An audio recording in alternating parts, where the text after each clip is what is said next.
Yeah, you know what time it is. It's time for the Geekenders podcast. MegaRan, Jesse and Dodger, what up? Let's go. Yo, it's the weekend. Yeah, it's time to geek out. Let it begin. Go on, stream and shout. It's Jesse and Dodger, so give them a follow and see what the Geekenders are all about. Yo, it's the weekend. Yeah, it's time to geek out. Let it begin. Go on, stream and shout. It's Jesse and Dodger, so give them a follow. #1 geek podcast, without a doubt. Yo, another end of another long week. Got a job and a kid, I know that you all beat. So take a second, grab a drink and vibe while we catch you up in just a matter of time. On gaming, comics, whatever you're doing. If you're nerdy like us, then you know you should tune in. Thank you for sharing our world with us. Now follow, subscribe, and turn this up. Yo, it's the weekend. Yeah, it's time to geek out. Let it begin. Go on, stream and shout. It's Jesse and Dodger, so give them a follow. #1 geek podcast, without a doubt.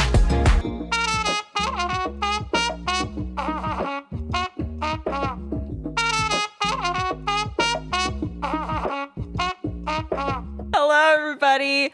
Welcome to Geekenders with your lovely hosts, Dodger and Jesse. And I'm about to get roasted alive by Jesse. I've been waiting for it for a full, 10 seconds. So here you go. The longest 10 seconds ever. Do you want to... Do we need to recreate it? Oh, we do. So we're sitting here pre-showing. We're talking to chat. Everything's fine. Doing our stuff. And Dodger's like, okay, let's roll this thing. And then presses play on the intro.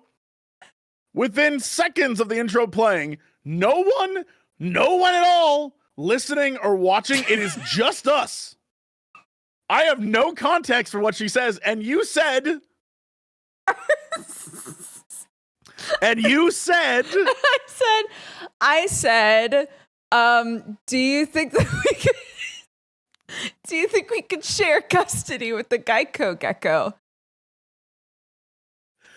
I don't even know how to answer that question. I'm not even sure what it's in relation to. I don't know what that means. Custody of who? Of the Geico gecko? Or do you have kids with him that I'm unaware of? Like, I don't know what's happening right now. It's because sometimes when we're goofing, we call it Geekenders. And isn't the Geico gecko gecko named Gex? You had a whole ass conversation in your head before you asked me that question, and I was not caught up to speed. I'm sorry. I had no idea where you were coming from. I didn't know what you were talking about. You just said it to me like we had been riffing for the last 20 minutes, like that Geekenders, and the Gek and the Geico. You just asked me if we could share custody with the Geico gecko. I was like, this is a brand deal? What are we doing? What's happening right now? Okay, Gex is the video game gecko. What's the name of the Geico gecko? I don't that know, would be more on brand, at least. Do you think Phyllis? Do you think we could Reginald? get Gex on the show? I don't know. Can we get Gex? Do you think is Gex if Hot busy? Ones can get Donald Duck, we can get the Geico gecko. I feel like we can do that. I haven't watched Hot Ones in quite a while. Did they get Donald Duck on Hot Ones? Yeah. Damn. Yep. Google says his name is Martin. I'm upset. All the memes are really good. I haven't watched that episode because I imagine it'll be not good. It feels like one of those staged ones, right. But the memes are hilarious because, as you know, the questions on Hot Ones are pretty great. And so a lot of the memes were like, when you were in the Battle of the Thousand Swords and used Zeta Flare. That's pretty good. That's a pretty good deep cut question. I love it. It's like when shows have Miss Piggy on. Yes. And you're like, I don't really know what to expect from this, but the goofs after will be very good. Hilarious. So, every time. Yeah. Yeah. Sam and I, forever ago, it feels like an age ago, we used to watch every single Hot Ones that came out because it is legitimately a really good interview show. Sure. But I don't think I've watched a Hot Ones in like a couple of years at least. They've been great. They're still great. It's still nice to see people go on there and talk big, be like, this ain't shit, and then get destroyed by the end. It's great. Yeah. I did watch the episode where Gordon Ramsay fell to absolute pieces. That was really fun for me. Yeah, a recent one that's really good is they had Hugh Jackman and and Ryan Reynolds. I don't know what I was about to call him Ryan Deadpool. And Ryan Deadpool was on. That's his name. I just stopped myself. Hugh Jackman and Ryan Deadpool. Ryan Deadpool. And they had them on, and Ryan Reynolds was usual Ryan Reynolds self, just being like, I'm gonna snark this whole thing. Poor Hugh Jackman, though. Falling apart. Man cannot handle hot food. That guy was crying. Did he know? I mean, sometimes people go on there and it's like they don't know that they can't handle spicy food, you know? Yeah. Which is, I'm actually a big fan of the ones, like if I went on a show like that, I think I'd kill it. I'm a big fan of the ones where the dudes are like, bitch food. I'm like, yeah, that's my dude. Yeah, those are the good ones. But I don't know. It's one of those shows where there are very few interviewers that I like watching, because a lot of times the interviews are like softball bullshit. But my man puts in some work, and I'm here for that. Actually, probably a producer somewhere puts in a lot of work. But I think at least originally he did all of the research, I think. Sure. But I have no clue. At this point now, I'm sure they've got a team. But yeah. I think it's one of my favorite things when he asks a question and the person's like, where did you even dig that up from? You know, like it's whoa. a solid Nardwuar vibe, and I'm a big Nardwuar fan. I love when someone is just like hyper passionate about a question. That's like, when you were 13 and you produced your first album, they're like, bro, I love that stuff. Yeah. Mm-hmm. Big fan. It's because it's one of those things where it's nice to see celebrities brought down to your disgusting human level. Sure. You like watch them, you like watch them eat something and they start sweating and they start looking a little foul, and you're like, yeah, you're just a man. We made you bleed. You're a human being just like me. Your money and fame can't save you now from the heat. Yeah, it's great. But also that combined with this person has done hundreds and hundreds and hundreds of interviews about the exact same bullshit. And just to watch their eyes light up with like, I've never been asked that. There's something pure about that. Like, oh my God, a question no one's ever asked me. What a delight.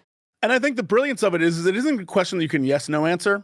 It's always a question that you have to talk about while you're slowly losing your ability to speak. And I love, it's a genuinely great piece of content. Mm-hmm. Like, it is well put together. It is one of those things where you're like, that is, you've nailed it. You've nailed a solid interview format that is, it reminds me of the Hot Pepper Gaming days, where they would be like, do this review, eat this pepper. And you're like, this is the stupidest idea, but I will watch every single one. Yeah, like, they were so fun. That was such a fun idea because, there's a point where you're like, oh my God, this person literally can't keep talking. Like, that's how hot that was. Yeah. After a while, it got to the point where they were like, give them death peppers. And people would be like, and I'm like, all right, you've gone too far. It's too much. I've watched your man die on screen. God.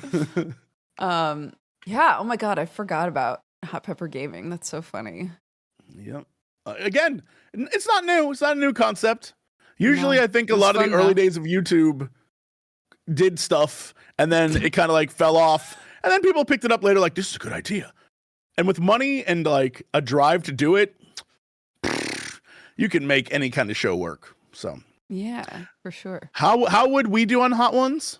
How do you think you would do? I think I would persevere, but I would start sobbing really. I would be that person that's like can't stop crying. Is like trying to do the interview normally but can't. I think that would start happening really early on. I think you'd get pretty far before you started choking a bit. I make no sort of guesses on how I'd end. I don't want to pretend that I've nailed that last, but the roll up, I'd be fine. Mm-hmm. I know what you would be like. if anyone's curious exactly, if you need video evidence, rewind to the very beginning of this podcast in the first, 30 seconds. When Dodger starts talking and telling you the story and he's laughing, but also crying about how geckos this, geckos that, that's what it would be. It would be that exact moment where she's like, right? But also trying to talk. There's also the one and only subathon I've ever done on my 10-year streaming anniversary. One of the goals was that I would eat a Vindaloo, knowing 100% that the second I tried to eat it, I would not do well. So there's that video evidence also exists out there somewhere. Man, I love Vindaloo. I know. I literally associate them with you because it is so good. We had like quite a few years there where we would all go out and get curry. And you would always get a Vindaloo, and I'd always get like a chana masala or something, some sort of like a veggie, like curry of some kind that was really good.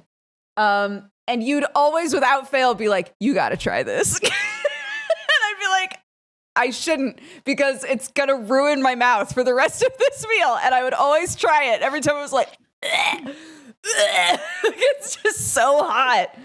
Yeah. I love heat. I'm a big fan of getting spiced out. I discovered there is a limit though. So I don't know if it's reached overseas because I feel like it's a very American thing, but Campbell's soups, they have decided to start producing spicy versions of soups.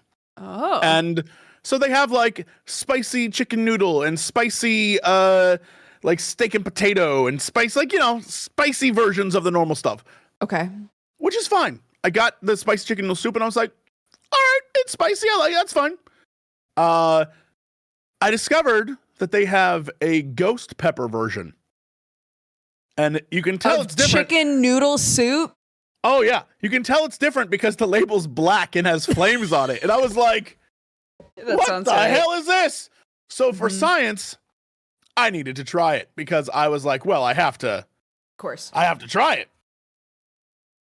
When I say it was unnecessarily hot, like it wasn't a pleasant eating experience. Have it was you had a ghost hot. pepper before? Like just yes. Okay. Yeah. I mean, I knew what I was getting into, but a great example of ghost pepper spice levels being inconsistent is we got a bunch of hot sauces delivered. I think it was Warhammer based hot sauces were delivered to the office. Like, hey, our new Warhammer stuff's coming out. Here's what? The Warhammer, not Warhead. I was like, what? Okay, I'm back on track. I'm here again.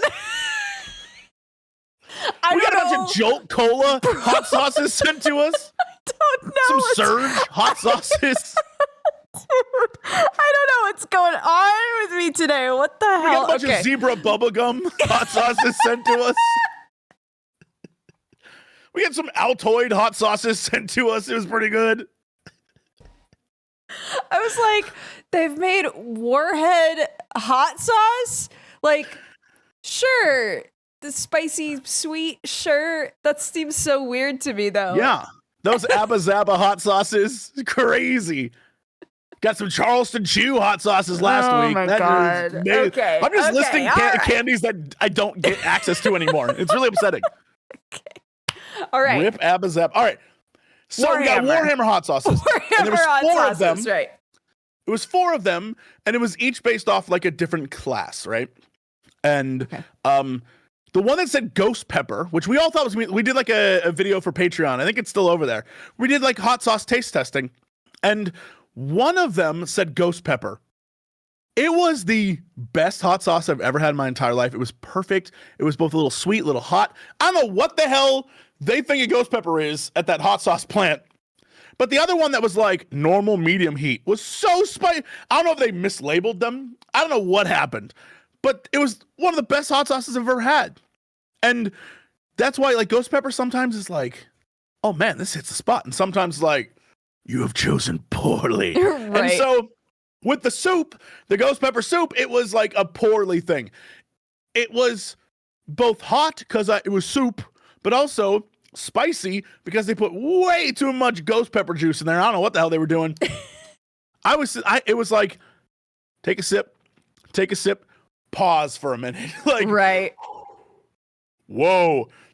And yeah, I don't know. There's normal spice. They got like normal spicy. That was fine. But the ghost pepper was like mouth sensory, too hot. I was like, Yeah. oh. It wasn't like you're crying, but it was like, oh my God, they're trying to spice me out here. We went, I went to a hot pot 2 weeks ago with I'm so jealous. I miss hot pot so much. Went to one of the ones in studio, the Westfield Studio City, the one that's like the big open air mall. Yeah. They've got a big one there, and we rolled up and got a split. One half was like mushroom, and one half was extra spicy. When I say extra spicy, I mean every time we'd put something in there and we'd pull it out, there'd be like 85 peppers with it, like just. Oh my God. It was the kind of spice where they put in the peppercorn, so it was also numb your mouth. So I was just like sweating like a sinner in church. I was like, oh, it was great. Big fan. So, yes, I will spice me out any day. Fill me up with sweet, sweet spice. Love it. Yeah. I think for me, it's, I judge my spice tolerance not by what can I technically handle eating, but instead by at what point can I no longer taste the food? Sure, maybe I could put something spicier than that in my mouth technically, but like at what point is this the fact that it's spicy overpowering literally everything else and I can't enjoy the food anymore, you know? Because I think as your spice tolerance goes up, you're able to like enjoy the other flavors along with the spiciness, right? Yeah, I mean, I think it comes down to like all things in life, you just have to like grow that tolerance. Yeah. Or good spice, I think, is a little bit like wine, where and when you're starting, you're like, what the hell is this? And by the end, you're Crendor, and you're like, I like tannins. And you're like, okay, dude, yeah, you do. And you gotta just like get into it. And then, you know, eventually you're the guy who's like, have you had the X Reaper chili? That it's a brand new chili that was just crafted by scientists. It will blow your butt out. And you're like, no, I haven't. I have not had that before. But I will. Yeah, I'll give it a shot. Why not? No. Shout out to the Blow your butt Geekenders out for is very good. an amazing intro called 20 Minutes on Spice and Heat. And yeah. Shockingly not about Dune. Honestly, we've done I feel like this podcast, we tackle the thing they want us to talk about this. Yeah. We get so many emails that are like, you should talk about spicy food. Yeah. Because that's why I tune in. I tune in every week waiting for you guys to talk about my favorite topic, spicy food. Yeah. And There you other go. podcasts. We love it when you talk on your show about other shows. They love it. The kids love it. They love it so much. Yeah. It's like a lazier version of a React channel. Yes. Yeah. Yeah. Hey, What do you think about Hot Ones? it really is. Like, instead of reacting to a thing, we There just was like tell. an episode, God, who was it? Jennifer Aniston was like, she was eating a thing. It was on Hot Ones, I'm pretty sure, and it was spicy. Yeah. Don't fact we check could us. react to it, and you could see us react live, or we could regale each other with a story that we kind of remember. You know, the one, you know. In fairness, one is clearly content, and one is literally what we would be doing if we weren't on the podcast right now. Just be like, people think have this you seen is that like, episode with the guy? I'm not gonna look it up, but this is the most pure distilled version of our friendship. Like, this is it, y'all. If there was no cameras, we'd still be doing this. This is the conversation we'd be having. yeah. I mean, we've said this many times before, but literally anytime you're like, hey, do you want to like hop on a call and record a game with me really quick? I'm like, yeah, absolutely. We spend the first hour just bullshitting and then being like, fuck, should we record? Probably should do something, right? Yep. That's it, really. It's good. It's good. I like it. Mm-hmm. Yeah. Oh my goodness. Well, speaking of things you should like, I'm gonna keep on this. Okay. On Monday, a video came out featuring myself and my parents. Yes. And Cult of the Fam. Man, what a treat. What a treat to have my parents here to play Cult of the Lamb's co-op version. If you want to go see a video that you should like, wink, go and watch that. My dad, I learned, has never held a controller in his life. Bro, your dad was so funny to watch. Because he was like he wanted to engage with it, clearly, but was very openly like, I don't know what is going on here. I don't know what I'm supposed to be doing. Some of the stuff we cut out is so funny. There's one point where I was describing the story of the game to him. My dad literally is like, I don't even know what you're talking about. Like, just completely just not buying into. And a reminder, my favorite story about my dad to this day will always be this must have been like the year 2000. I don't know when it was. I was in my parents' old house, and my mom, she's like got a little nerdy side. So we rented the X-Men movie. The very first X-Men movie. We put it in, and we're sitting there watching it. And my dad comes in. He sees the scene where he's like pulling at the gates, and he's like, and he's like, So he sits down. He's in for like Wolverine's introduction. He's in for the whole thing. The minute Wolverine goes to the mansion, and everyone's like, my name is Storm, and I'm Cyclops. My dad stands up and goes, that's enough of that, and like walks out the room. He's like, yeah, I'm out. And just Yeah. He was in till they had cool like names. Yeah. And that's until my it was dad. Clearly a movie about a bunch of weirdos. Yeah, he was like, no, not for me. I'm out. But he sat there and watched so much of that movie, and like he was like, yeah. And then once they were like, I'm Cyclops, he's like, this is stupid. Like, all right. My dad's line anytime that clearly communicated to the rest of us, like, I'm out, I'm over this, is, well, I'm going to go have a smoke. He'd just get up, dust his butt off, because he always sat on the floor, dust his butt off and go outside and vanish for the rest of the movie. That's what, like, I would be so curious of what he was just going to go do. Like, there's only the one TV. Like, so is he going to go out? Where's he going? What's he going to do? And every time he would just be in their bedroom listening to the radio and be like, you're listening to Pittsburgh Sports. And be like, okay, all right.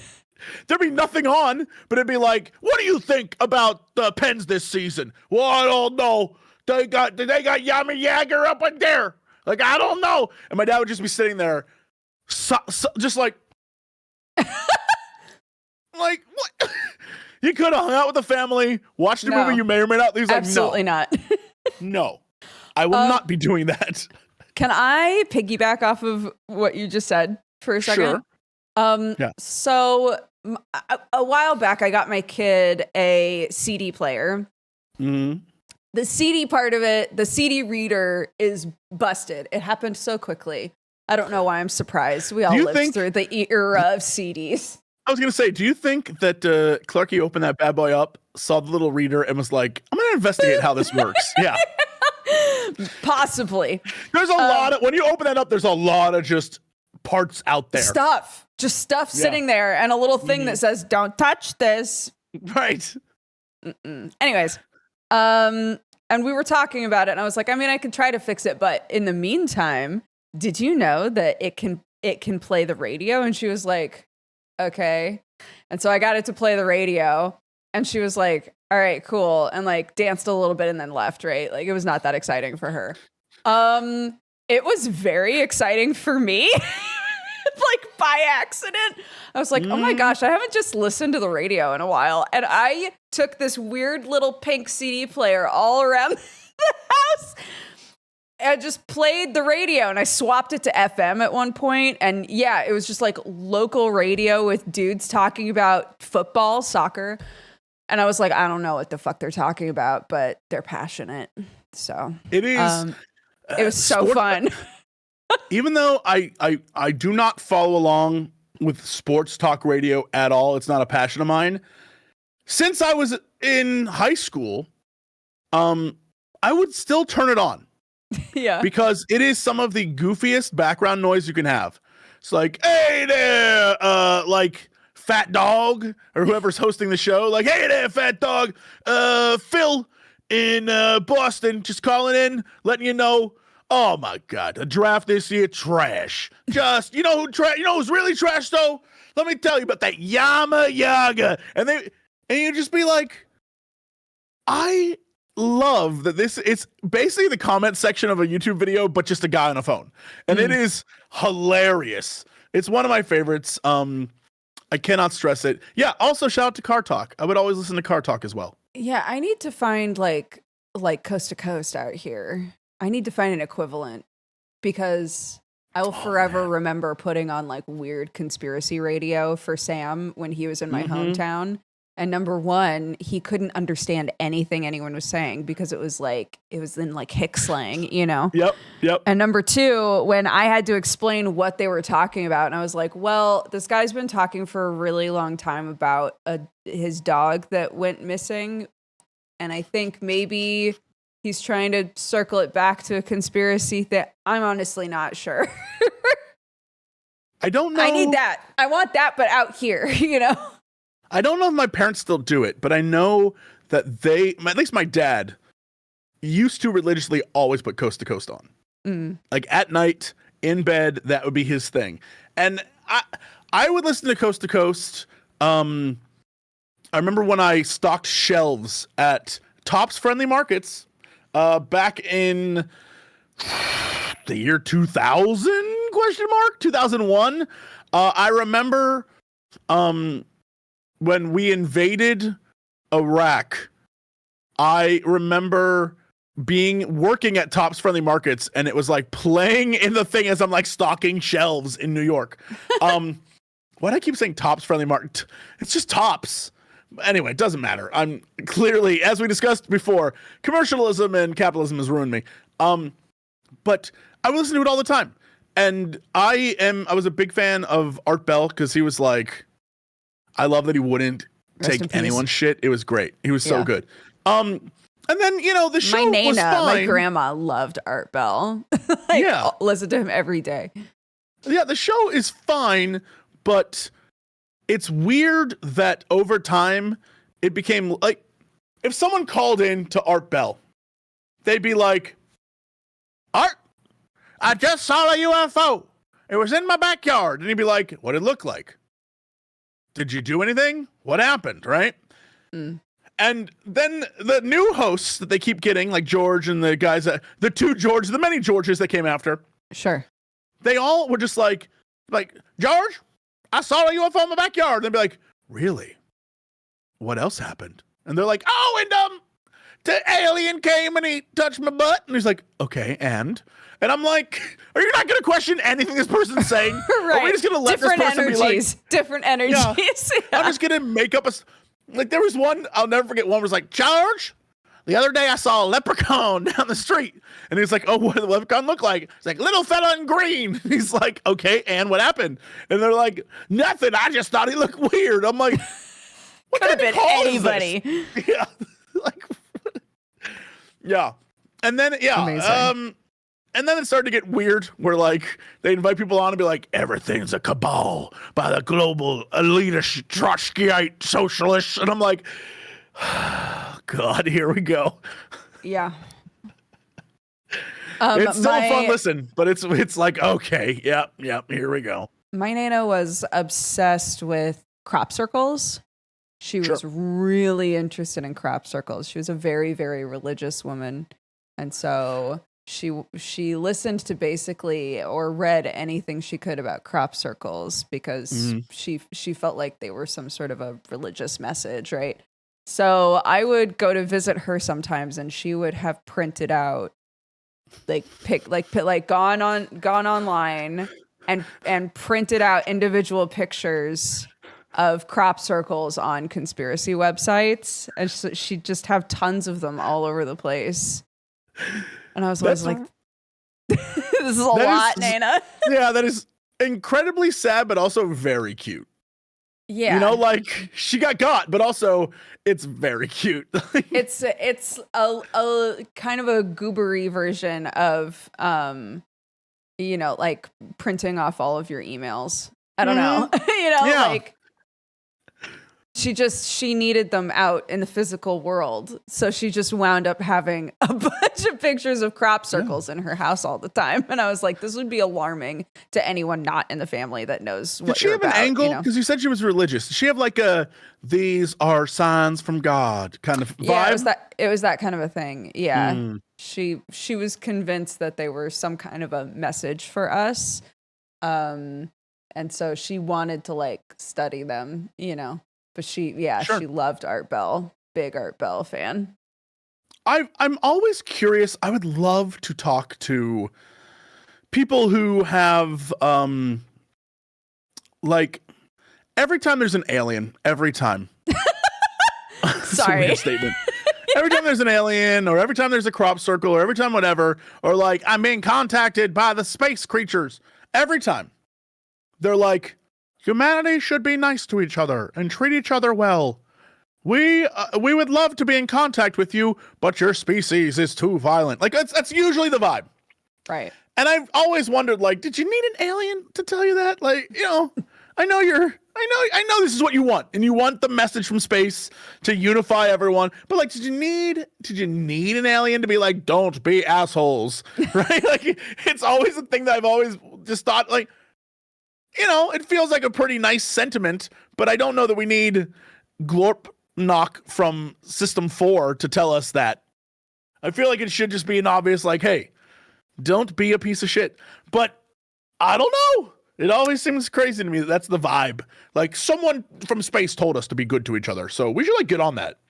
Did you ever think, not to talk about yet another podcast on our podcast, but did you ever think that at this ripe age of your life that you would know as much as you do now about aliens and conspiracies and things?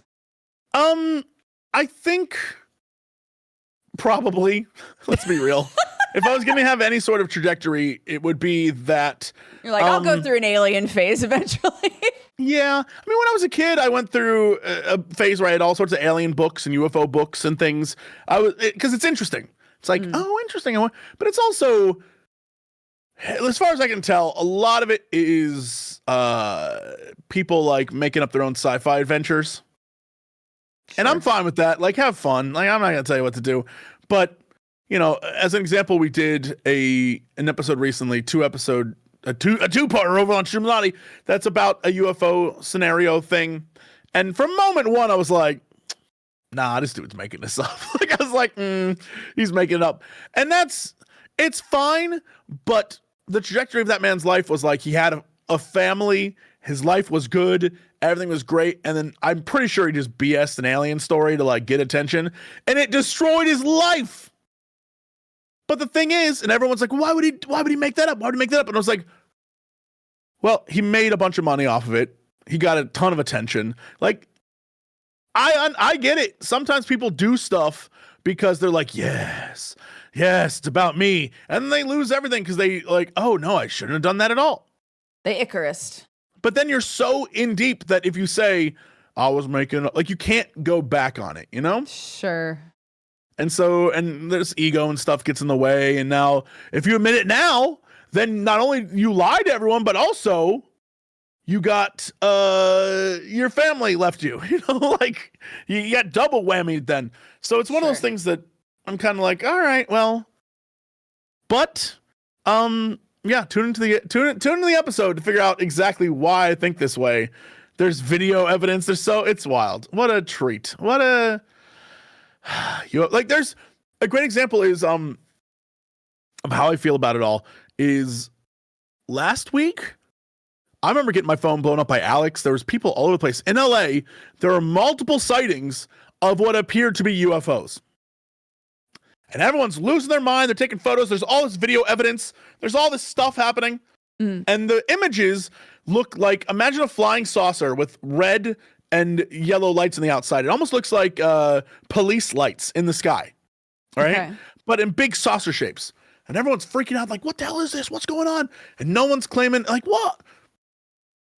A few days later, there is footage of Hawaii, I guess the Pokemon tournament that's happening in Hawaii at the moment. Right. Worlds, I think, is in and Hawaii they did right a now. light show where they had like Dragonite and different things in the sky.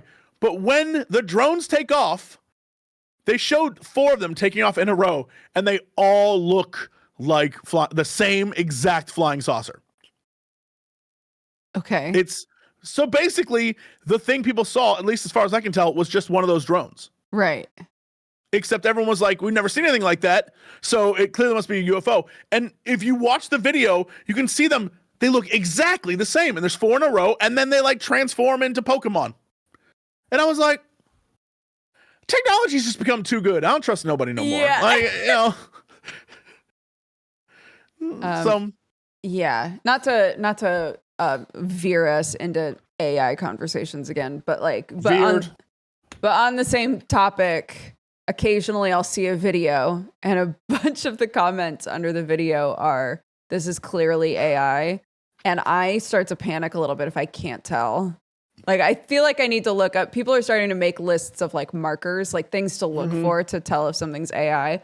I feel like I need to just like deep dive read that stuff so I can tell. Sure. I mean, I don't trust most of what I see on the internet. If it's like, found this, because here's another, it doesn't have to be AI. People do this all the time where they're like, reporting from a war zone. It's terrible out there. So many people are dead. Look at all. And then you see it and it's like, this is video footage from 1994 in a totally different part of the world. You know, people, it doesn't have to be, people just lie to you because they're like trying to get a reaction. I think when you monetize clicks and views over anything else, the algorithm is allowing you to be like, I'm just going to piss people off because when people are pissed off, they're going to click more and they're going to comment more. And so I don't even have to do it. Even if I lie to you and show you an image from, you know, a totally different region of the world and do a whole different thing. Yeah. Or when they were showing scenes from Arma as like, these are real battle reports. Oh my God. Yeah. If you get caught, right, you still get the benefit of people being like, you liar, and then they go back and they look at it and again, and you get more views, and you're like, it's there's no incentive to tell the truth, unfortunately. That's true. I guess aside from being a good person, but aside from it just being a good thing to tell the truth. Yeah, unless the aliens tell you, then what's the point? Why do it? Yeah. Indeed. How do we get here? Let's see. Let's backtrack. We were talking about aliens. We were talking about the guy with the video footage. We were talking about podcasts. How you can just fake stuff. Yeah. We were and then we connected spicy soup to AI on the internet. It went spicy soup and then it went spice in general. And then I feel like this is a rabbit hole we shouldn't go down. Should we stop? I feel like maybe we're just down the rabbit hole here. Yeah. So did you do anything fun this week? Did I do anything fun this week? Did you play anything good? Watch anything exciting? I told you about going to the park with the World War I reenactments, right? Whoa, what? Okay. I went to, so there's a place called Rest Park. I was going there with some family members. We were like, oh, let's just bring the kids, whatever. Not realizing that they were doing like an event right now where they do World War I reenactments. And there's like a bunch of people there showing off like old ration cans and like, like non-working bombs and all kinds of crazies. Like there were just like things all over the place. where people were giving information and trying to, you know, like teach kids stuff and whatever. And then way off in a field was like a big area that was sequestered off. And it said like, at this time of the day, we're doing a reenactment. And so we were like, well, we should probably see what that's like, right? Oh, absolutely. Because it just turned out that it was happening like an hour after we got there. And we were like, perfect, we'll eat a little something and then we'll go to the reenactment, right? Because I've seen a LARP, but to be honest, I've never seen a reenactment. And I don't know that there's a difference really. One is based on historical evidence, obviously, but like in terms of what they do, I don't know. I'm so curious. So before you tell me, yeah, in my mind, of course, I'm aware of LARPing.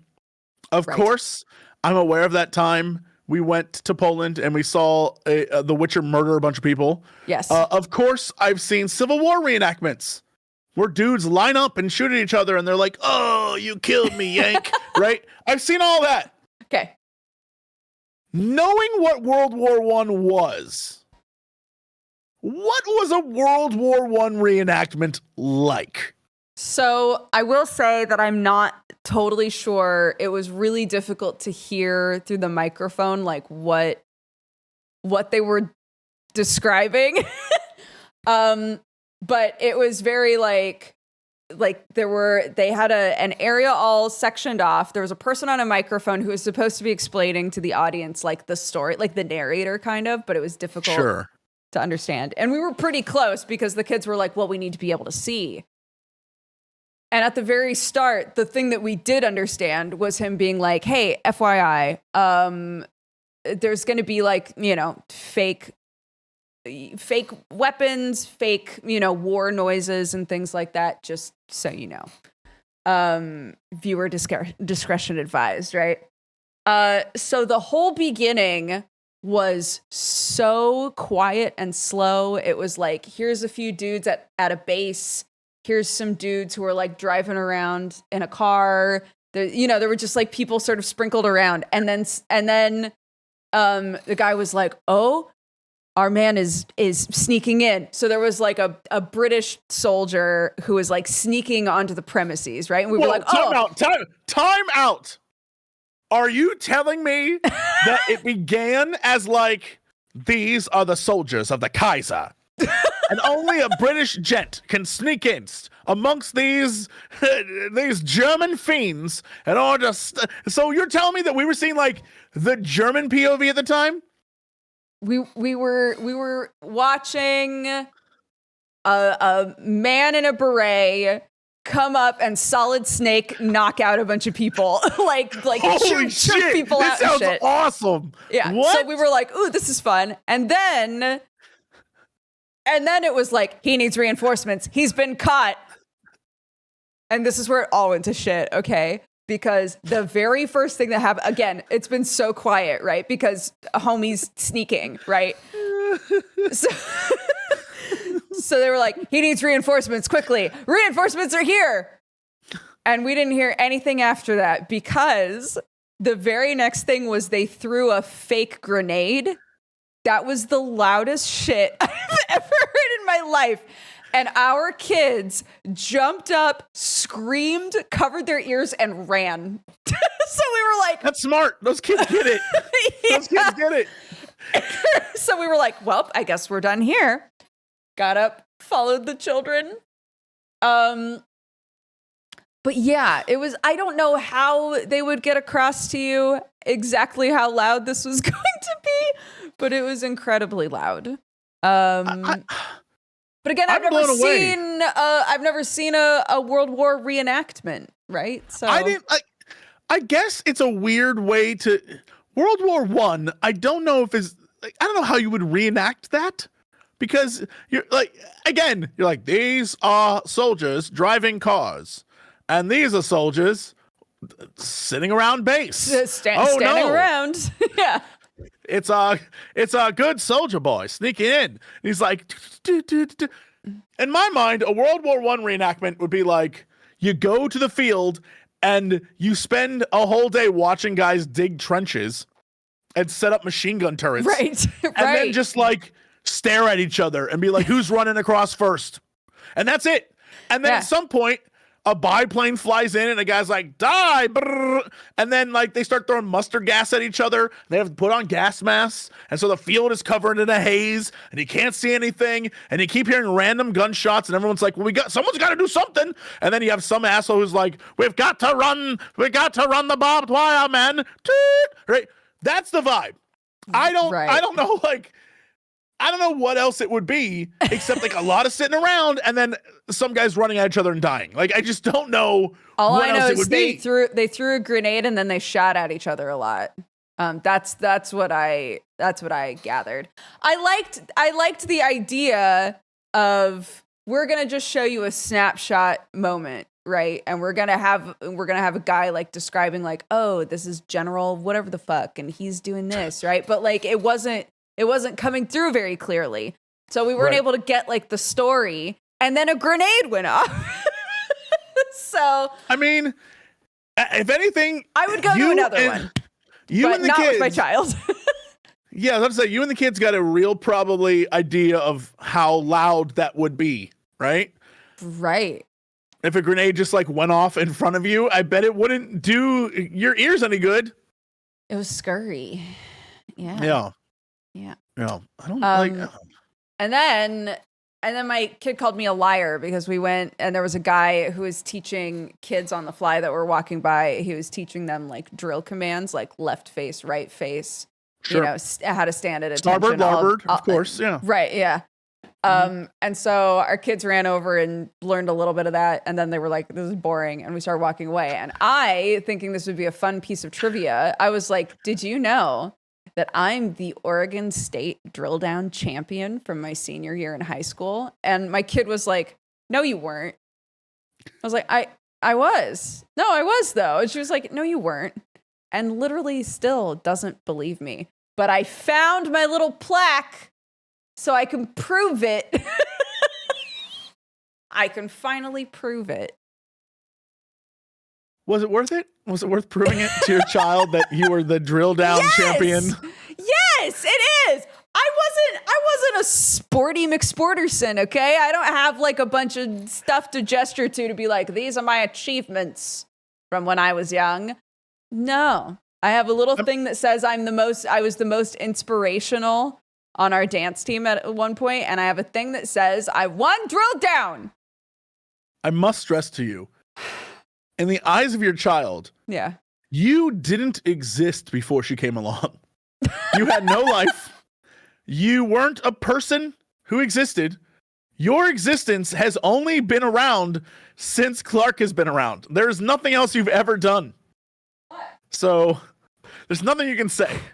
Look. Uh-oh, here we Yo, look! That's a solid high school plaque. Winner. That's good. Yeah, that's good. That's good. It's my one award that I ever got. Yeah.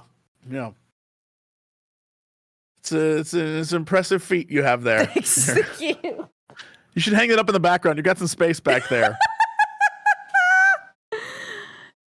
Maybe if it's on stream, more people will buy into it, and then like Clark will have to accept it. There you go. Yeah. You become known for it. The drill down master.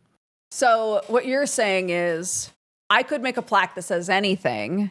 Mm-hmm. And if I just have it in the background and talk about it often enough, eventually everybody will be like, yeah, we believe it. And then my kid will have to believe it.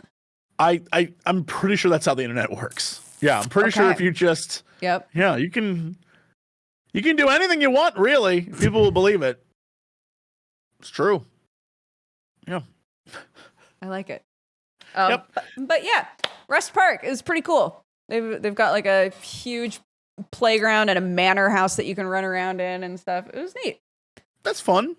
Yeah. You like got outside, got to do some stuff, got to see a reenactment that I don't know makes much sense, but it seems pretty cool.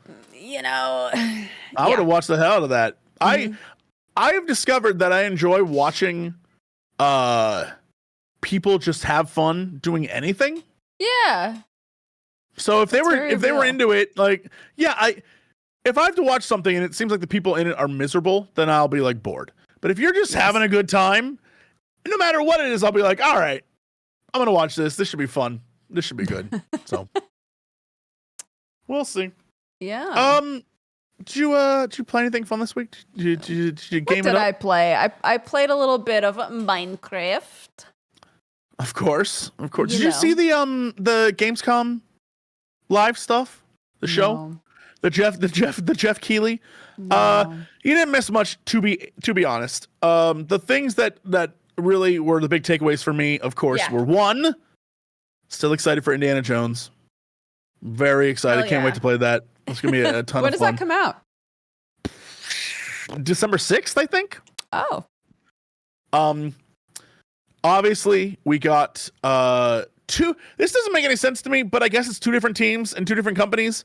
There are two Little Nightmares-y style games. One is Little Nightmares 3. Okay.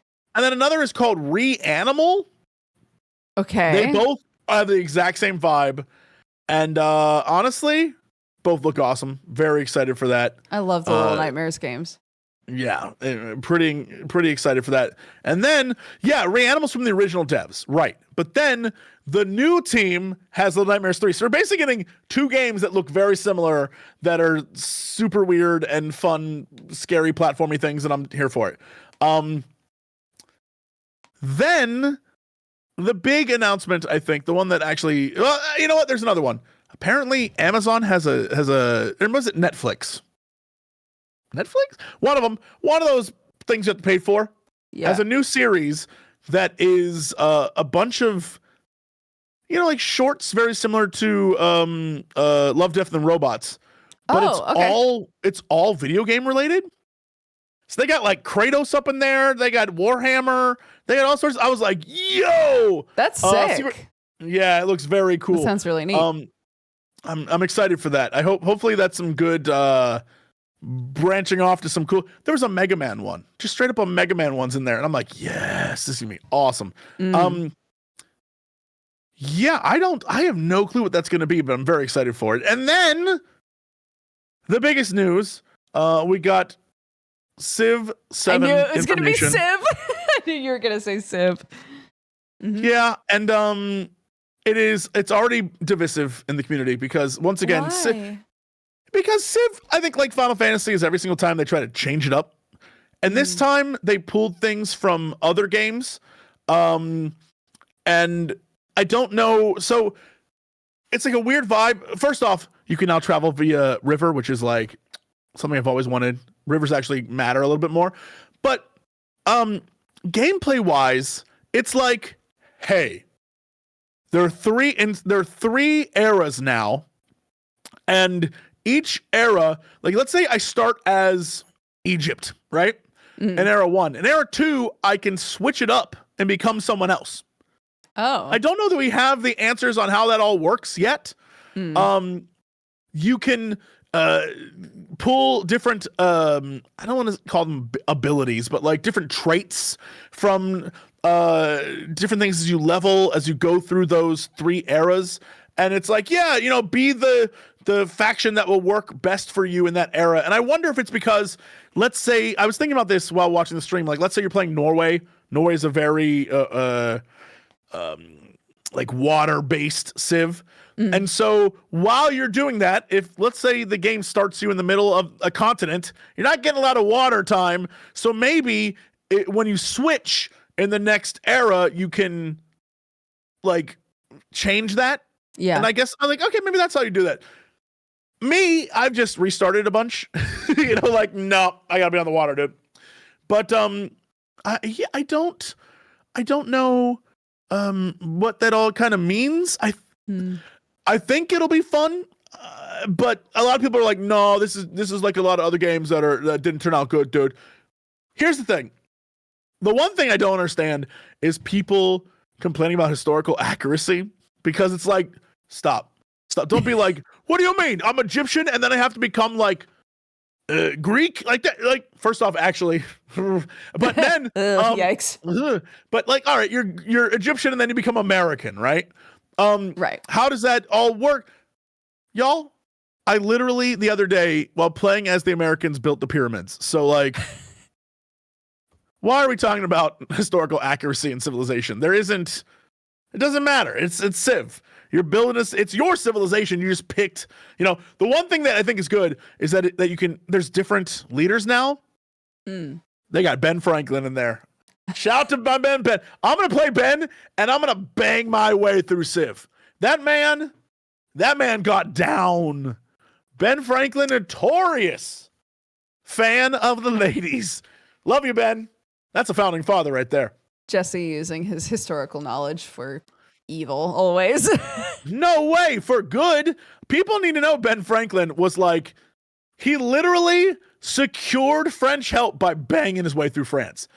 Like, the man straight up said, I believe in a letter, when a kid was asking like, yo, I'm just trying to like find a lady. Ben Franklin was like, gentlemen of the world, young women are inexperienced and don't know a damn thing, but old ladies, they can fuck. Like, that's a real thing. That is written down. We have evidence. That man was like, the older ladies know what's up. And I'm like, Benjamin. Benny. It's true. So, you know, the man's an American hero. It's my guy. I don't know enough to refute it. That's a fact. I'm not even like, take the time, pause this podcast, take the time, look up Ben Franklin old women advice or something along those lines. Love advice, something like that. He literally wrote a letter. He was like, don't go. Younger women, nah, that's trash. Go for those old ladies. And they're like, yeah, there you go, Ben. It's real. I'm not even making it up. Yeah, I don't know.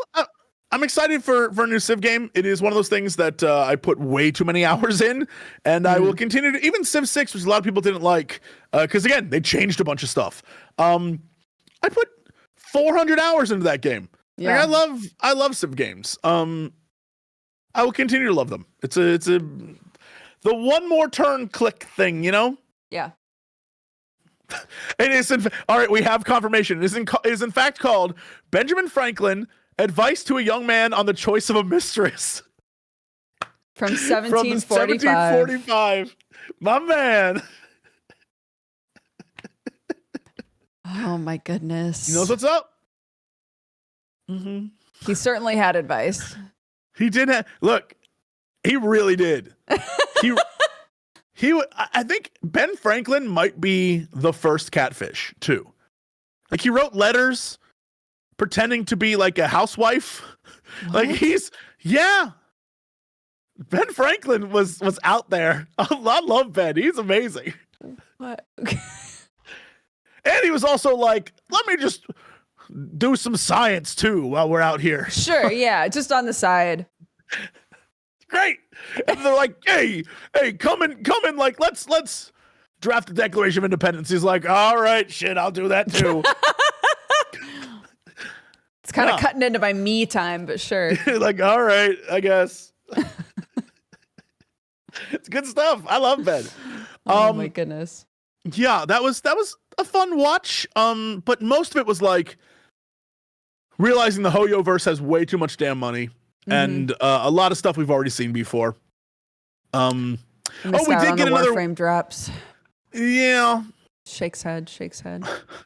We did get another Warhammer video for the upcoming game, and that game looks awesome. I imagine that game's going to be really cool, minus probably a tacked on PvP thing. You know what I mean? Like, it feels like out of nowhere PvP appeared, and I'm like, all right, like, whatever. All I want to do is mow down a bunch of like space bugs and then find out chaos. You know, that's what I'm here for. It's gonna be exciting. I nearly got a joke in there. You talked fast enough that you cut it off. I nearly got a joke in there where I was going to be like, yeah, well, it would be hard to make a game about candy. But you cut me off. Could have been a reference to myself. It could have been a reference to myself. Yep. Yeah. It could have. Sure, could have. Anyway, sorry, I fully interrupted you. Did you play anything this week that was exciting? I don't think you did interrupt me. I played a lot of Crime Scene Cleaner. Have you played that game yet? No, but I'm aware of its existence, and it's a very cute concept. Cute's a word. It's a really, really fun game. But a little horrifying. There's a lot going on in that game. Yes, go on. The concept is that you are a janitor working at a high school. Your daughter is very sick. She's like gone away to stay at a hospital for a while. And you get contacted, your like tutorial mission, right? Is you get contacted by the son of a friend who's like, hey, I got myself in a little bit of trouble and my dad says that maybe you can help me out. Go to this address. I've left you some money. I'm really sorry about this. And you show up and there's like a murder scene to clean up. Okay, so can I just say for the record, I, for some reason, thought you were talking about the game where you work at the office and you turn into a werewolf and you have to escape. The doggy game? No. Yeah. No. All right. No. I apparently don't know this game at all. Yeah, this is a first person like detail cleaning game, except you through a lovely series of events get wrapped up in the mob. And so you're like the dude in John Wick when he kills all those guys that come to get him at his house. You're and the cleaner. bald dude with the hat. You're the guy who goes like, "Sure thing, Mr. Wick. Give me one of those wacky ass coins you have." And he's like, "Thanks again." Right. Okay. Yeah. So every level is like a bigger and bigger mess that you have to clean up. The mobster that you're working for is super unhinged and just does shit. And he's like, "I got something you got to clean up," right? And it's been made very clear that like you either work for me or you're dead, sort of a thing, right? So it's very fun, but you know, there are bodies that have died in a wide variety of ways, and the game is pretty open about how everybody died, and a lot of them are still in the position they were in when they died. So there were a couple of times where I was like, okay. Yeah, all right. I must stress to you again, looking at screenshots of this game, none of this seems cute. And I feel like my assumption that you were talking about the game where you became a werewolf and it was pixelated and you ran around doing werewolf stuff is in fact not even remotely close to this. The first image is of a guy like hole in his glove. It's basically the Blink-182 album cover, but not sexy. It's literally like, except not like, you know. Yes. Yeah. I was talking about how you know, like occasionally in media there will be a character who's like, I'm doing this for my kid, or I'm doing this for my family, or whatever. Sure. But they really take like no convincing at all to do terrible stuff. So while I'm playing this game, this guy's making jokes. He's like he's goofing through the whole cleanup, and I'm like, I don't know what this man has seen before the game started, but this guy didn't need that much coercion to clean up dead bodies. Like, he's having a blast, right? Like, he could look in the mirror and be like, this is for your daughter, this is to pay for her medical bills. But he's like, I don't know what other job would give him this much joy, really. Okay. I mean, I imagine there's like a if you want to play a deranged things weirdo going on at the end, bodies, right? Well, there's got to be some sort of. I haven't finished it yet. I've gotten pretty far, I think, but it is one of those games that's oddly extremely satisfying because you clean up everything. Mm-hmm. But also like, oh God, okay, all right. Yeah, I mean, I guess the jokes are because it's like, you know, it's a pretty messed up situation, so you got a joke. But also, maybe he's just like into it. You don't know, you know? Yeah, it's a good game. If you don't mind gross stuff, it's a good game. It's really fun. Yeah. I definitely want to finish it because it is creating a narrative, and I'm like, are we gonna die at the end? What's happening? So I'm very curious. This definitely is one of those games where I feel like the end is the big, is this a good game moment? You know? Yes. Like you're doing all this stuff. What's the end going to be? I think that's pretty interesting. Like, do you does something happen to the boss and your closure is that you clean up the boss's body, or like how is this a satisfying ending? Right? I don't know. Yeah. Like how do you get out? Or is it one of those things where it's like, I've saved my daughter and now I got to end the crime spree. I have to stop her. Right? I don't know. Who knows? Have you seen that video where somebody takes a little 3D printed Batman cap and they put it on a cat and they're going meow, meow, meow, meow, meow, meow, meow. And then they put the Batman cap on and the cat like stands up straighter and they go meow, meow, meow, meow, meow, meow. It's very good. Anyways, I don't know if you remember what you were talking about. All I know now is Catman. That's all I got. This is like, I am the cat. Meow, meow, meow, meow, meow, meow, meow, meow. That stalks in the night. Mm-hmm. Yeah. I wish I could do a good I saw a Batman guy voice. turn his entire apartment into a cat playground. And it's a level of dedication that it's impressive. He can never have anything on the walls. Every wall is like jumping pads for a cat. And I was like, that's cool. It'll keep the cat from messing with your stuff. But also, you can never have a picture.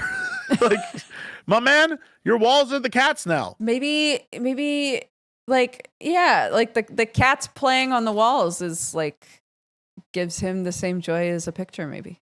He put like boxes in the corner so the cat can jump up into the box and like hang out in the corner box. It's got like different things for the cat to claw on. I was like, yo, that's impressive. I've never seen anything like it. I was like, wow, you like made your whole home a cat park. Like that's cool. I've been thinking about adding some stuff like that, but one of my cats is like so old and he's not to be a downer, but we don't know how much longer he's going to be with us, really. And so it's like I don't know if my other cat will use that stuff because she doesn't really use much of anything else for cats that we get. Sure. Like I don't know. Do I want to put in all that effort if a cat will not use it? I don't know. But it could be future cat. Could be cats 2.0. You get whole new cats. Lord knows you will. So you'll, I'm definitely not getting another cat. Well, I have a puppy. Puppy is so close to human baby. I will never puppy again, I don't think. I would old dog. I don't think I would puppy again, though. Puppies are so much, dude. I love her. Before anybody's like, I can't believe Dodger hates her dog. I love her, but God, she's so much.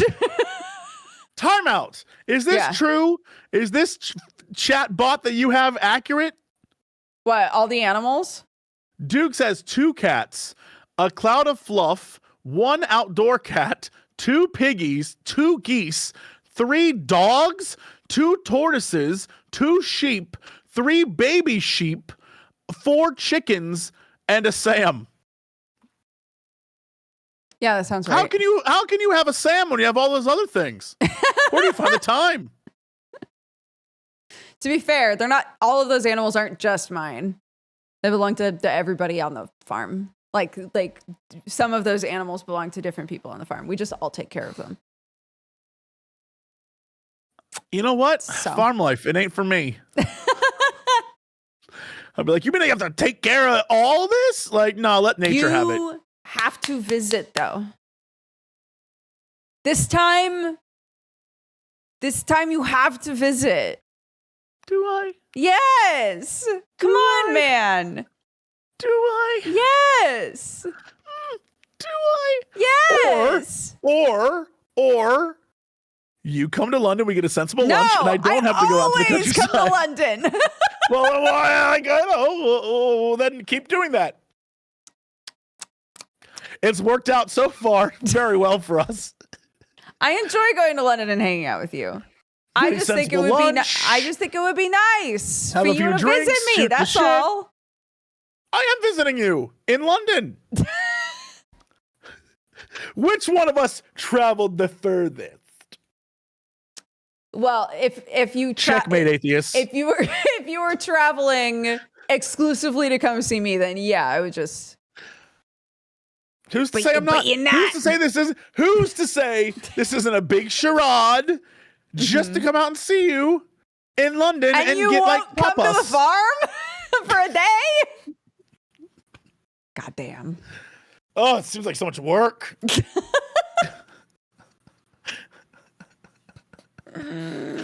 Fine. I'm not going to force you. I won't force you. It's fine. I'm going to get kidnapped. Sam's going to be like, get in a bloody car, mate. We're going. Is that how long it's been since you've heard Sam talk? Yeah, he's just butcher. Get in a bloody car, mate. Yeah, roll for family, bruv. Yeah. Yeah. I do like the butcher accent. You what? You what, mate? You're not a phone. Get it over to me, brother. Yep. Yeah, seems fine. What else happened in your world? I mostly played Crime Scene Cleaner and Minecraft and Warframe. I'm still Warframing, dude. I'm still Warframing. I built my first frame. I'm very excited because when you start the game, it's like Pokemon, and you pick your frame. And I was using that frame forever. And then I finally got all the pieces and all the blueprints that I needed to make a new frame. So I've made Rhino now for any Warframe people. I've made Rhino now. Mag is in the oven. I'm making Mag right now. I've got all of the pieces, all of the blueprints and the pieces and stuff for Excalibur. And one other one. So I'm very excited. I don't know what any of this means. Here's my question for you. Yeah. Do you still have a butt when you put on your Rhino outfit? I don't know. I haven't seen the Rhino butt. Rhino is very imagine if Dash got turned into a suit of armor. He's just a big brick. All right. He's not Rhino Ember. has a cod piece. Ember's the one with the badonk. I just killed her. And I said, I've seen your butt a lot when I killed her. And someone was like, that was a really weird thing to say. So as you stand over a dead body, I've seen your butt a lot. I've seen your butt a lot. It's because she's got this new skin where they were like, what if we sculpt her butt like crazy? And they did. Nice. So nice. Yeah. Here for it. Yeah, all of it, everything I see about Warframe seems fun. It's just like, everyone's like, we gotta, it's like, run this a bunch to do this thing. I'm like, nah. Yeah. No, I'd run it once and be like, well, that was fun. And then they're like, we gotta get your Warframe to it. And I'm like, no. No, I'm all right. What is still mind-boggling for me is that you were like, I challenge you to play a game that's not dodgery at all. And it wound up being Warframe. And you now found I'm addicted to it. Yeah. Yep. So this is your fault. This is what I'm saying. Yeah, I'll accept blame for that. Mm-hmm. I feel like I've earned that blame. Yeah. Yeah. So you watched Gamescom, but what did you actually play? What did you play this week? Anything? This week was the release of the newest Guild Wars expansion. Admittedly, they were like, "Hey, we'll pay you to play this." And I was like, "Okay." It's one of those happy accidents for me. Love that. Sure. Big fan. Yeah, I've had my Guild Wars character for 11 years, and it's great because it's the base game's free to play, and then you just pay for the expansion after that. And they aren't expensive. The expansions are like $25. They're pretty good. I mean, I don't know, maybe it's like 29. I don't remember how much it was. And straight up, it's just some Janthier wild nonsense. It's as I was playing it, I was describing to chat the way I feel about it is the game starts, this new expansion starts with so for those who don't know, Guild Wars 2, the way it works is there's a base game and then there's expansions, just like any MMORPG, except you don't have to buy them in order. You can start at any point, play the expansion, and if you enjoyed it, you can go back and play through the other ones or get like a combo deal, or you can play any of them in different orders. By buying the new expansion, they give you a level thing to level 80, so you can play the new content right away. Like, it is very easily accessible, and the barrier to entry on playing it probably is the easiest to jump into MMO out there. It is straight up just like maybe 10 buttons total you're pressing the entire time, and half of those can be buffs, and combat is very fluid. You know, it's like a solid vibe, and it's got kind of like a in between WoW and Final Fantasy 14 storytelling device, where 14 is like story, go over there, do a thing, story. Right. And WoW is like a guy will give you a bunch of text and then you ignore it and then run off and go kill some guys. Right. Guild Wars is right in the middle, where it's like, you can run around and do stuff, and a dude will just talk to you while you're doing it. And you're like, yeah, this works. I love that. Anytime a game, whether it's single player, MMO, whatever, if I can continue to do stuff while the yapping is happening, I love that. Yeah.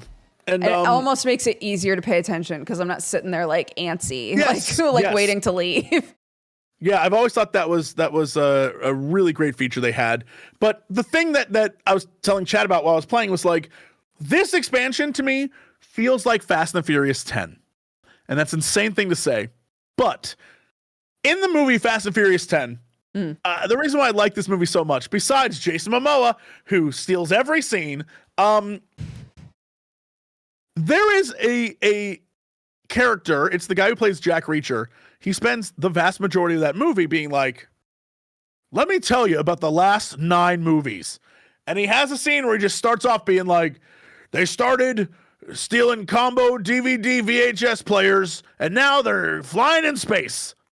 And that's the same vibe with Guild Wars 2, where when you start, it's like, hey, there's been a lot of adventures. We're going to have a meeting with all the characters to form this new council, and we are going to have every single character there kind of like catch us up. And so if you haven't played, or it's been a while since you've played, literally you have a bunch of characters saying like, well, my faction's doing this thing, and my faction's doing this thing. And I'm like, yo, I absolutely am here for this. A quick catch up if you don't know what's going on, and then you jump into it. And the new content is straight up like a magical forest with bear people that the Coden are like, we're bears and we live in the forest, and hey, come on down and we will let you get a homestead and you can have a house here. And also spears are a thing now. Do you like spears? Well, you don't just have to use them underwater. Now you can have spears in the game again. And by the way, you can do all sorts of crazy shit. Like, come on. The very first mission literally is like, there's a cat out in there in the wilds attacking some of your friends. Go get that cat. And the bears are like, don't kill that cat, dude. You can ride that cat. I'm like, what do you mean by this? And they're like, come on. So you literally have to beat a cat into submission, and then it becomes your mount. And the entire time I was joking, is like, did I beat this cat down so bad that now I ride the cat? And yeah, the cat's like, you're good people. Hop on my back. And then it's great. It's great. I'm having so much fun. Yeah. Guild Wars 2 for the most part for me is jump in, run around. Oh, do I see an orange circle? Go there immediately. Is there fishing? Oh, there's fishing. Oh, there's fishing. And you can get little pontoon things and go out in the water, and like, it's great. There's a lot of stuff going on in that game right now. And nice. It's worth checking out. It's yeah, there isn't just like casual fishing. There's also like fishing, like scenarios will pop up. You'll be walking around like, fishing competition is happening, and you have to run over and like do the fishing competition. There's, because the Coden have like sort of little battle arena things. One of the first things I did, thankfully we got to do it on stream, is do like a giant fight versus a like big bear, and the bear's like beating the crap out of it. It's good stuff. Good stuff. Good stuff.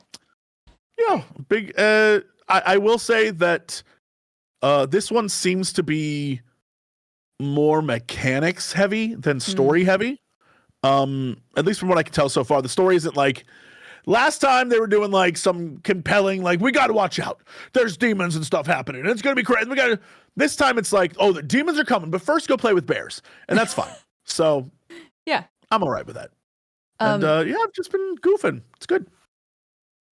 I think I know the answer, but new WoW stuff is coming out, right? Are you touching that at all? Yeah, I think it came out yesterday. I think is the new expansion. I'll wait and see what people think. There's a lot of people are making videos and stuff. A lot of my various content creator friends for WoW are making videos that are like, is it all hype or is it actually good? Right. And that is what every single WoW expansion has ever been. Like, I want to sit there and be like, wow, guys, they seem really excited about this. Like, all this seems pretty awesome. And I think everyone just forgets that every single time the cycle of WoW is a new expansion comes out, people get so hyped, they start making like, oh my God, it's going to be so good. You guys have no clue. It's going to be so cool. And then a month from now, they'll be like, it's actually terrible. I'm like,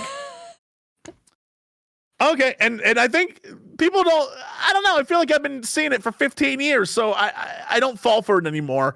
And so I'll see people post things like, is it good? Here's my top 10 things you're going to love in this. And I'm like, bro, I know you. I know you as a content creator. And in a month, you're going to be shitting on this game. Like, I can't, like, I don't know what you expect from me. And I want to be like, love your stuff, but that's usually most of the WoW content cycle. And it really is interesting to see that sort of be brought over to Final Fantasy 14, which is like, there was a time where there was the Final Fantasy 14 content was not like what it is now. And now I think because a lot of just the MMO culture from different things that went to 14 during Shadowbringers is that sort of like 4-year 2020 to now arc has been a lot of like, I'm really hype. And all of a sudden I don't like it anymore. And you're like, don't do that. Don't bring, like, that's the reason I left. Don't do that. Don't bring that here. Like, yeah. I don't care enough about that. Please don't. It's hard, right? Because it's not like anybody can go into a new expansion neutrally. There's somebody who already has like feelings one way or the other about the game going into the expansion. If they go into it being like, oh my gosh, this is so fun. Clearly they want it to be good. Mm-hmm.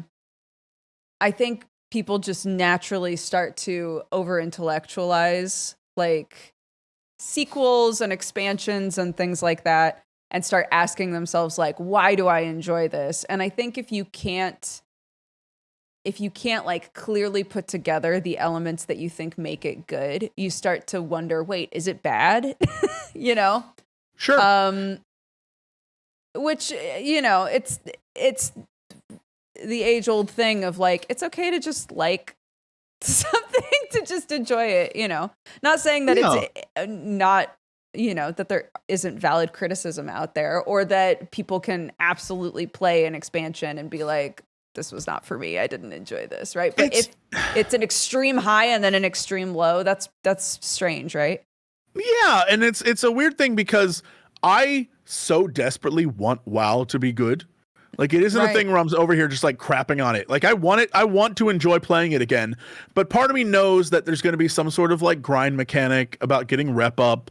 And I got to do a whole thing. And people are like, no, dude, it's changed. And I'm like, okay. And then I'll deep dive into it and be like, no, it didn't. It didn't change. Did it change though? The way they talk about it changed, but the way it is didn't change. And it's weird because the last expansion, for example, Dragonflight, Crendor was like so hype on that. He was like, it's awesome. I'm enjoying it. I'm having so much fun playing it. And he's like, dude, the story is like really good. And then when I pressed him on like, so what's the story about? He's like, well, all right. So the overall story, I'm not really paying attention to. It's kind of whatever. But like the in-zone stories are really good. And I'm like, here's the thing. They've always been good. There's never been like well, the zone story sucked. Like, no, they've been getting better and better at that.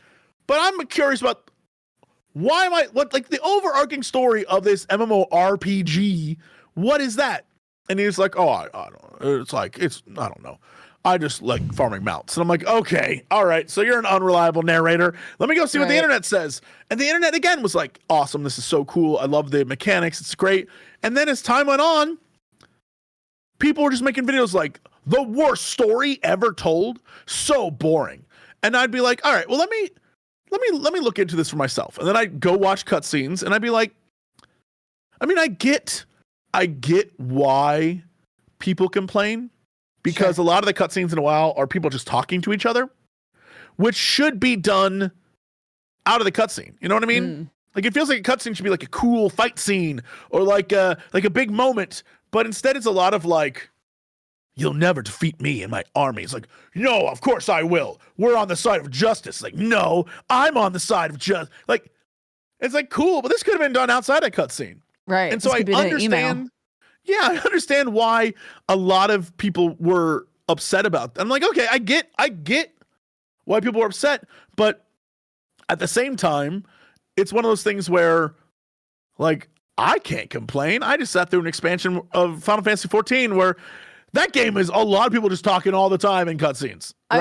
I was going to bring that up. That we both love 14, and a lot of the cutscenes are like, so like what? A lot of people standing in a circle talking to each other. But I get it, because in WoW, I understand why the inclusion of more story would slow things down. Like, 14 is story. Like, that's the show. That's why you're there.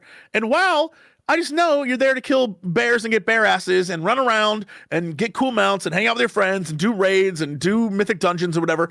And so when a cutscene shows up, it's almost like it stops the flow. And I get why a lot of people move on. They're like, nah, skip, moving. Compared to, and then they just don't know what the story is, and they're like, well, I'm not invested in anything. And so it's like a weird vibe, but it's also like they got to tell their story somehow because no one's reading the text on the screen. And so like, I don't envy it, but it's also one of those things where a lot of the commentary on WoW I think is not reliable, because it's people who just were never paying attention to what was going on in the story anyway. I would say I'd much more rely on people telling me what the game feels like. Like, oh, I like the mechanics. I like the way that the new flight system works, or I like how my characters. I would trust people more with that in WoW than I would with like the story, because the story's never been the focus, and half the people playing it do not even know what it is anyway. It's just it's just you just run around and you feel cool as your little Blorbo. Yeah, and so if the video that I'm watching about the new expansion is like, yo, the new play style, and they got this new thing, like, I absolutely love the idea. There's a new system where when you log in, like, around the campfire, you have your war band of like your 4 main dudes, and now they're part of a thing, and you can switch stuff between them, and you can like unlock rep for all of them. And I'm like, oh, this is very cool. However, what if you just made it so that when I do a dungeon, the other 3 go with me? So I don't need no one. I can make my own team, and like, I love that concept. And if they did that, I would 100% go back and play no matter what. Because I've got characters I've had forever, and I was like, you mean I don't have to like get yelled at when I'm not like optimally doing damage, or I'm like, because one of the barriers of entry for WoW for me is a lot of people are just pieces of shit in WoW. Like, no offense, WoW, love you, you're great. A lot of players are like, I'm staring at my deadly boss mods or whatever the hell, and my recount shows that you were doing suboptimal. It's like, bro, I'm just playing. I'm like half awake. I'm just trying to get this thing done. Like, yeah, my min-max states. There's so much of that. It drives me crazy. It is one of my least favorite things in video games. I hate meter watchers. They're the worst. So. Someone said NPC dungeons are why they came back to 14. Yeah, I think letting you go in with major NPCs to do dungeons was like such a good call. Yeah. And even though it's a slower experience, it's fun. They know what they're doing. Like, you don't feel pressured. And for the most part, the NPCs kind of know what they're doing. And they're like, hey, come stand over here. And you're like, okay, I'm learning this fight. It's very not pretentious, and no one cares. Like, it's fun. It's genuinely fun. And the best part is that then they reward you for doing stuff where they're like, if you keep doing duties and trusts or whatever, then like you get outfits for your party, and the Scions can Dukes, have you not seen the outfits? No, I didn't know that. That makes me want to go do them. Hold on. I don't know if this is one of those things that I'm looking this up right now. FF14 duty support glamour. There we go. Bing bong. So the new ones. Mm-hmm. In the past, they've had things like their old outfits and things like the winter coats for Garlemald, stuff like that. But they have these level 100 trust glams now. And I'm going to open image a new tab. I'm just gonna send you here to this page. I'll send this to chat as well to everyone who wants to see this. I'll see if we can put this in the video for those of you who are watching the VOD. But there you go. This is. Oh my God. Yeah. Yep. It's straight up just summer wear for the Scions. They were like, yeah, Stolla's just going to be in a bikini. Deal with it. And I'm like, I will get to level 100. I swear to God. I swear this day, Stolla shall be level 100. Yeah. Oh my God. I need them. Y'all look at me. Literally just the hilarity of Thancred and Urianjay's outfits. Like, they're just...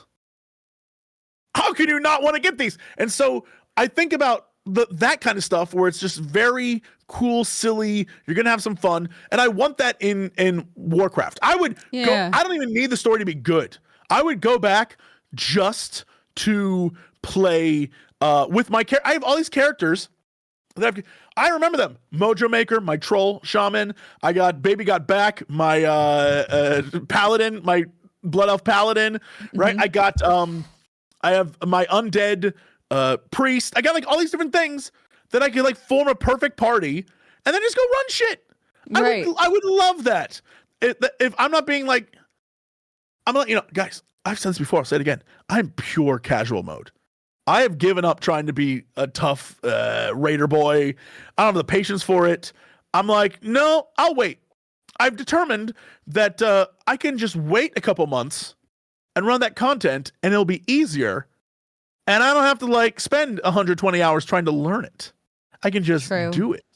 And I'm like, wow, I get what I want, which is the story. I'm not out here trying to get like, I earned this shield that will be useless in 3 months. Like, no, I don't care.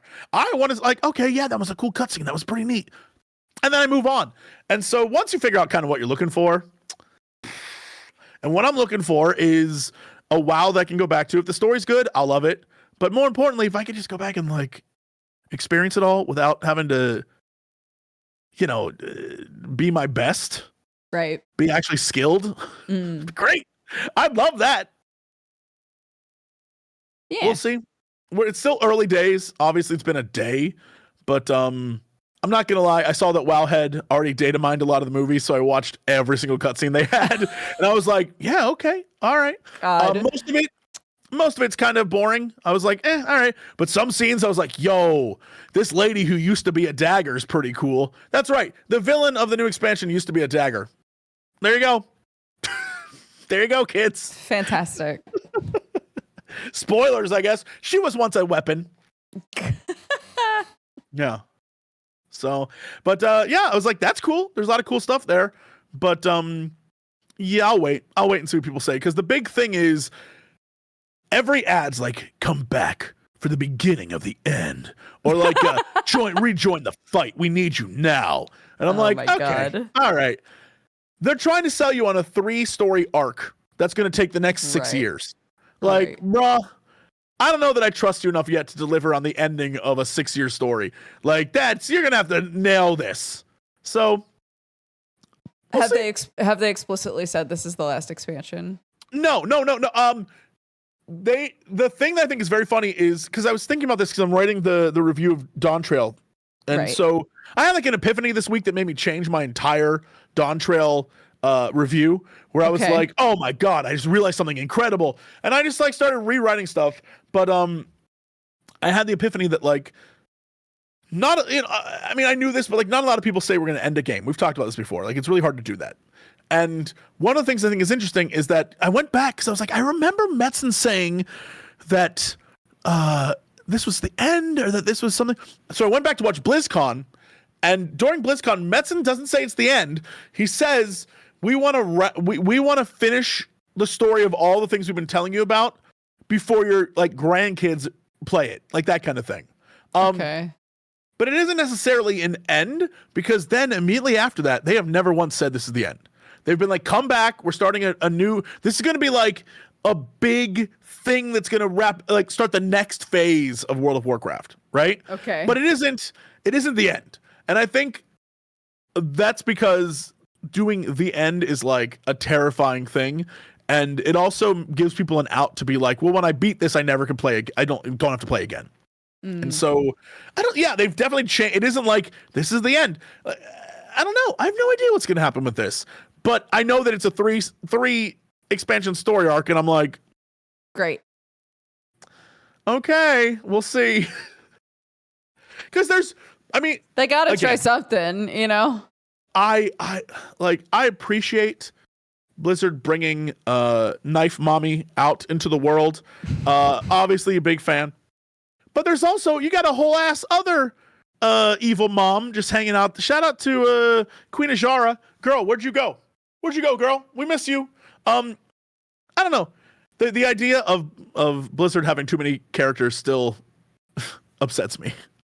They're like, we just have a lot of characters. The story also isn't exclusively contained in the game, right? So like potentially things can happen to characters in the books. You're right. A player would just never know. Yeah. Yep. There is I'll never forgive them for some of their book choices where it's like, yeah, we killed off a character off screen in a book. And I'm like, what? Yeah, that's crazy. Yeah. I'm all for mixed media, but if you make it so that like primary happenings in the original media aren't happening there, it's so like, well, so you got to buy the books. That's right. See, we're making it so that you have to, because otherwise you won't know this stuff in the future. And it's like, no, I'm not going to do that. I'm just annoyed now. I'm not going to read the books. I'm just annoyed knowing that could happen. Yeah, Bronze has said Blizzard's the vibe of trying something. By the way, hi Bronze. Not working, then abandoning it. So the upside of a 3 expansion arc, I guess, is at least committing. And I think that's the idea, is like they're committing to a full story. But It's one of those things where in my mind then that means the first one isn't going to be a story heavy. It's going to be a lot of setting up stuff. Which I think, honestly, like if I had to say the biggest problem with Dawn Trail is that it's clearly a setup story. And a lot of people are like, well, I don't like this expansion. I'm like, I get it. It's setting up things that will happen eventually and gave us new back. It's like a Realm Reborn all over again. And that's a tough ride for a lot of people as is. And I think this is like, yeah, we're going to start some new things. We're going to like wrap up some things, but we're going to start new things. And I don't know if they're going to nail that. And so I'm not sure I'm going to buy into it yet. But if I hear it's great and everyone gets hyped for the second one, I absolutely, like, if this is good and the second one's coming down the pipeline, I will absolutely, like 2 or 3 months before the new launch of expansion 2, go in and play all of it right away. You know what I mean? Sure. Like, so I don't have to wait and I can pay for 1 month's worth of the game and like jump back in and do it. Like, all right, I'll do it. Yeah, I mean, obviously, I hope that it is good. I hope it's fun. Yeah, because I know way too many people that are still, since middle school, still so like attached to that game in one way or another. So I would like for that affection and attachment to pay off ever. I mean, I think the affection and attachment is less Blizzard and more making friends. Yeah. In game. And I think that's there's a whole part of your life that has now existed in that game. Yeah. Yeah. And I think it was easier, like if I'm being honest with myself, it was easier for me to leave WoW when after I think at the start of Cataclysm, the guild that I had disbanded. And we were like really good friends. All of us were pretty cool. We disbanded because like the dudes who were like the best players were like, oh, we can do 10-man raids now? Then screw being in a huge group. Let's go make our own 10-man. And they left the guild completely. Right. And the guild just collapsed. So I left my server, I joined the guild 1, which was super fun. But like, that's also when YouTube started picking up. And so I was doing less and less WoW and more various different contents. And so I didn't like, everyone in 1 was amazing, but we weren't like best buds where we talk all the time. Like, I'm sure that was going on in the guild, but not for me. I was busy doing a million things. And so I would show up, I'd play a bunch, I'd leave, I'd come back, I'd play a bunch, I'd leave, I'd come back. And it was a cycle where I wasn't like in it. And so when I finally got like tired of like what the core of WoW, I was like, nah, I'm all right. I'm going to leave. Yeah. And I know a lot of people play not because of the game, but because they have a lot of friends that they've made in the game. And it's a place that you can hang out with your friends. Just like if you're going to do D&D nights, or if you're going to sit around and play Smash or whatever. It is just the bread for the butter of your friendship. Right? And no faults there. If the reason why you're playing is because it's enjoyable to you, then like, don't listen to me. Like, I'm not going to tell you what to like. I just know for me, I am still waiting to see if they can nail it, because they've burnt me a few too many times. Yeah. I think that's it for us. We gotta wrap up now. Really? Whoa. What's going on for you this coming week, Jessup? Well, shout out to our good boy Alex. This weekend is his wedding, so congratulations, sir. Yay. Yeah, so that's a whole thing that I'll be doing. And then next week, I would say be on the lookout, one, for a very nice, almost too long video for a game called Indica, which is a wild game. And then let's just say a look into the world of the newest game from the Atlas team behind Persona, Metaphor. Got to play a bunch of that, and it is genuinely a game that in my preview, I literally was like, I don't know how to talk about this game. Everything I say to you could potentially be a spoiler. Like, this game's so crazy and weird and wild that get ready. So get ready for that. Metaphor Refantasio. That's gonna be a thing. I don't even know how to describe it to human beings. It's absolutely crazy. So yep. And I think I watched the trailer for it. Yeah, it's cool. It's weird. And then I think that's it. I'll try to I still on my desktop, I still have to play the game, the Thank Goodness You're Here, or whatever that game's called. The game that you have to play that. I will play that. I will play. I got sick. Okay. I get some kid on the plane got me sick, and so I've been kind of out of it all week. I'm It's still always recovering. kids. It's always kids. It's always kids. Can confirm. Yeah. Oh. Yeah, I'm gonna try and finish up Crime Scene Cleaner. I have to take a couple days off this week because it's my kid's last week before she goes back to school, and so we want to do a couple fun things before family memories, like grenades. Yeah, like grenades. Yeah. So want to make sure that she does some fun stuff before she goes back to the grind of school. But I definitely want to finish up Crime Scene Cleaner. And I'm on a small Minecraft SMP server with Summer and a few other friends. So or I'm playing that. Yes. You and I co-op some Cult of the Lamb. We should also do that 100%. I would love to do that. I'll message you about my weird schedule this week. Excellent. Excellent. Cool. But that's it. Hey, gang. That's it.